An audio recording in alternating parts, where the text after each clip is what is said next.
नमस्कार मित्रांनो, आज आपण पाहूया त्रिशरण पंचशील बुद्धवंदना।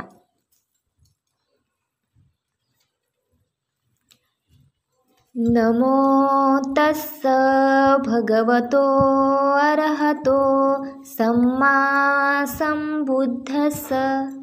नमो तस्स भगवतो अरहतो सम्मा संबुद्धस्स। नमो तस्स भगवतो अरहतो सम्मा संबुद्धस्स।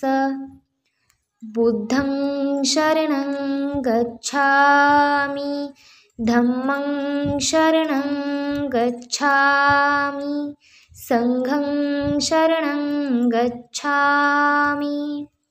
द्वितीयंपि बुद्धं शरणं गच्छामि, द्वितीयंपि धम्मं शरणं गच्छामि, द्वितीयंपि संघं शरणं गच्छामि, तृतीयंपि बुद्धं शरणं गच्छामि, तृतीयंपि धम्मं शरणं गच्छामि, तृतीयंपि संघं शरणं गच्छामि।